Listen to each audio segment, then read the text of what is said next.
Yeah, hello everyone. I'm Henrik. I'm the CEO and co-founder of Instruments of Things, and I want to talk with you today about how to interact with immersive media, or more, what's the most intuitive way to interact with immersive media.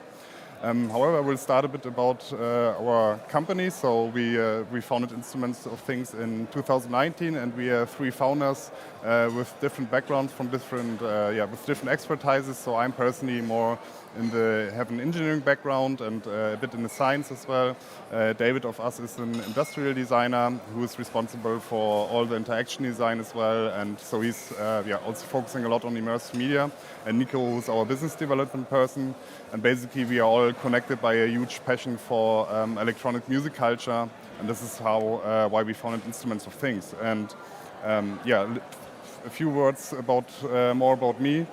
So I started basically developing electronic music instruments since my early youth, and I have a background in computer science and electrical engineering. And my whole motivation was that I really wanted to know the skills, how to technically realize more complex idea regarding creative technologies. And then I had some time in the science focusing on that as well, and wrote some papers. So our vision, as our name already suggests, Instruments of Things. It was somehow a joke to Internet of Things, because our vision was to use all the available sensor data, which if you think about your mobile devices, you have tons of motion sensors, you have fitness variables measuring your blood sugar or your heartbeat, so there's lots of sensor data already available. And we thought, well, let's use this kind of sensor data to make a very intuitive controller or interface to interact with these immersive media.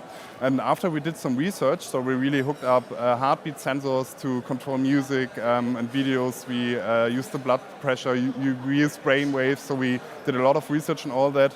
And the conclusion was that we came up with motion sensors, because motion sensors or movement is, if you think about it, it's super intuitive. You have lots of dimensions of freedom, so you have legs, arms, fingers, and you can all use these kinds of movements to interact with media.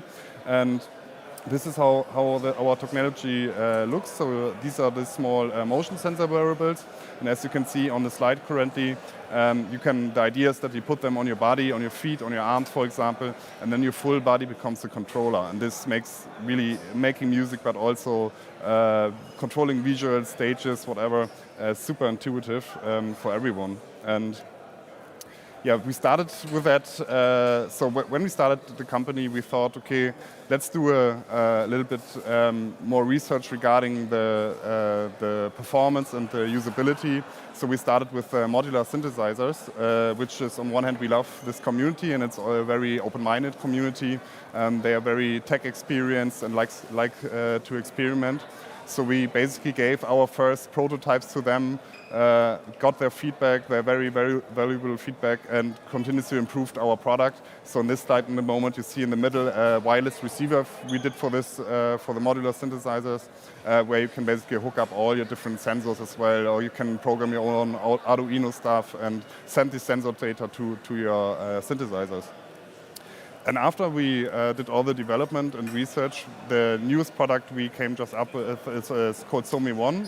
It's the motion sensor valves I just showed you, and it's targeting a much broader market. So we really focused on that it's really easy to use for both consumers but also professionals. So performance-wise, we really have the market-leading performance regarding latency and precision. And so I will dig a little bit deeper in that, how it actually works. So the sensors are communicating with Bluetooth. So if you imagine, again, you have on your body, then this motion sensor data is converted into on this little receiver hub here. And the receiver offers USB connections. So you can basically then attach the receiver to your all different kinds of softwares and devices. So there are already thousands of devices and softwares you can already directly use out of the box with SOMI One. So a typical use case would be audiovisual performance, for example. So we already have lots of customers in the pro audio domain, as I mentioned already. And these are already using this on quite big stages already worldwide. And typically you have a performance artist who have 2 sensors on the arm, 2 on the legs, and she's controlling or combining the control of the music with the musician on stage, but also the visuals, so that gives the artist really a very high level of expression. Of course, this is really more for stages, so for professionals, but we also have another solution. But yeah, to give you a short idea how it would look. So here's a digital audio workstation called Ableton Live. And it's a quite common, well-known audio workstation. And at the moment, we have the sensors connected to it and some mappings controlling some sound effects. So for example, right now you see on the very left here that I have different tilt angles depending on that, and I have different movements, also the direction, then I have acceleration, activity. And now you probably already heard that I was triggering a sound. So I will just put on the headphones as well. So you hear that I'm triggering a kick at the moment, and also I can change some additional parameters on that. And also you may realize that the visual here is also controlled by the sensor. So this is of course a very simple visual, but you can imagine how many stuff you can do.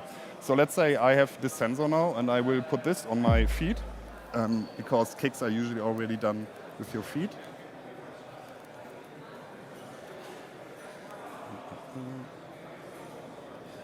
Okay, it's not going so well. Okay, anyways, I think you get it. Or let me try again. Okay, so now I can use my feet as a kick. So there's a bit of latency, which is due to the audio system here, but basically if you directly put the laptop to a loudspeaker, you really have the instant kick on it, yeah. And you can make it more sensitive, so that's why it doesn't trigger at the moment. Then we have some other sounds also. For example, we have a more, let's say, tech rhythm sound. And if I put the sensor like this, I can slowly change the filter cutoff, and you can imagine how now basically the drop, for example, comes. Yeah, so, and we have 3-dimensional movements here, so here's a different sound parameter going up. Also in this direction, I can also make it a little bit more. And let's add another sound. So with this sensor here, I have a head coming up.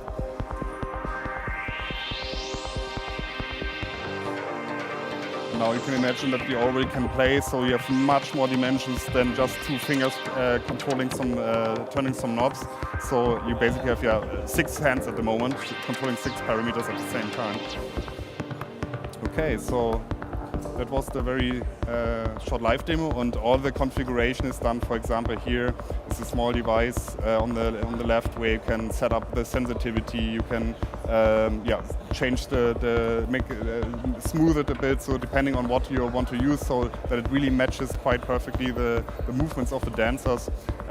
You can configure as you want in detail. Okay, so that just as a short idea what you can do with that.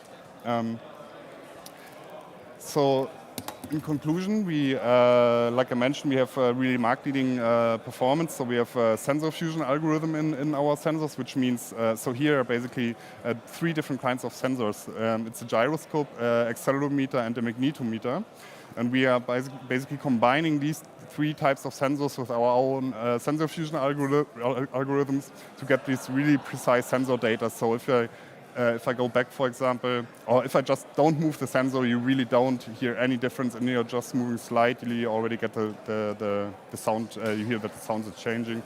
Then we also have very low latency, as I already mentioned, so the trigger needs to be like really tight timing, otherwise you can't do really rhythmic stuff as a musician. All musicians know this problem, and very high precision, consumer friendly. And as I mentioned, it's already used on quite big stages by renowned artists. So this was, for example, was a performance by Jacco and Anneliese van Heven at the Super Booth exhibition here in Berlin. You will find it online. So in general, there's lots of workshops we did and performances on our Instagram. So check it out to see it in action by the pros. And yeah, we also have some partner project. Obviously, we're actually also looking for partnerships. So if you're interested and you are doing you're more on the content side, especially regarding 3D animation and so forth, feel free to get in touch with us. Next week, there's a very nice performance at the Ars Electronica Festival in Linz, which we did in cooperation with Ableton here from Berlin as well. And also a very cool project was with Monum Spatial Audio System, which is located here in Funkhaus. And they basically have a 3D audio system where you can place different sound sources in space around you and can also modulate where it comes from. And in combination with the sensors, that was really amazing because you could basically have some synthesizer sounds and you can throw the sounds around you and like a boomerang, they come back. So it's really super immersive. And if you add on top some beamers, where you have 3D animations which are turning in the same direction like you are doing, that's super immersive, so really cool. Yeah, but as I already said, this was all the very more pro-related stuff. So of course you have to know how you produce music, how you produce visuals, how to map them, etc.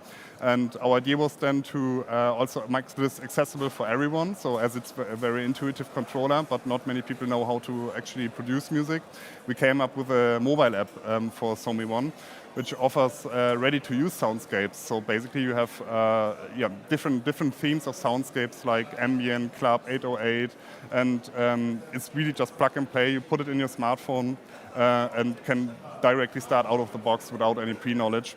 And we thought, okay, well, we got so many input of artists. Okay, I have an idea for whatever, meditation or yoga or skateboarding or all these kinds of different use cases. We thought, well, okay, let's open the app for external people so they can actually program the different soundscapes without actually having coding skills, so they can program their sounds visually, making that very easy, and hopefully to see a growing community how they are sharing the different soundscapes.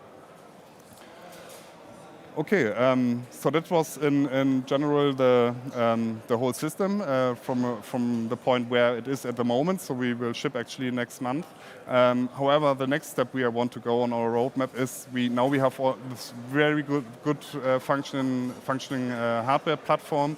So we said, well, let's migrate this or use this also for virtual reality. And so the idea was then to use the same sensors, but you can easily increase the number of sensors, so up to 16, and you can basically have a full body motion capturing system. And so then you can imagine that you have a 3D avatar, for example, exactly moving the same like you are doing in real time. Also, of course, allowing really lots of new use cases. So, and regarding the metaverse, I know it's a buzzword, but I'm not talking about all the scripted thing, but really more about the content, the virtual reality content. And we still have the problem with the infrastructure, of course, especially in Germany, unfortunately. So in the US, it's much better already.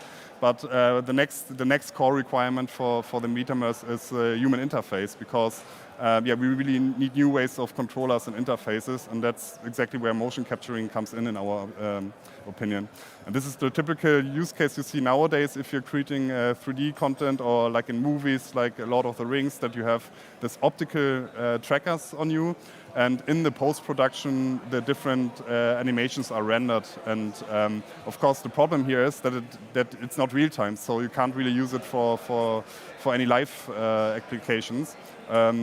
But this is where we come in. So to using the motion sensors instead, which is also much more versatile regarding noises. So, for example, if you have optical solutions, you have a lot of interferences from external light, and the latency is bad, etc. And the motion sensors really solve this problem. And here, just a selection of use cases we find very interesting. So, obviously, because we have a background in music, hybrid concerts are really interesting for us. If you imagine you have a band on stage and all members of the band wearing the motion sensors, they on one hand can put the visuals on screen in real time, so they have some weird 3D avatars moving exactly like the band are doing. But additionally, you can put this whole thing in the virtual reality space, making a hybrid concert possible. And additionally, the people in the audience could just use 4 sensors from being at home, and then they can actually meet in the audience on the virtual concert, interact with each other, and express themselves by movements. So this is a really interesting use case in our opinion. But obviously, there's also for all kinds of pitch speech events everywhere where you need lots of a high level of expression. This is very interesting, and of course also for fashion, etc. Okay, that's already it. Thank you. Check out our Instagram for more content and feel free to get in touch with me. Thank you.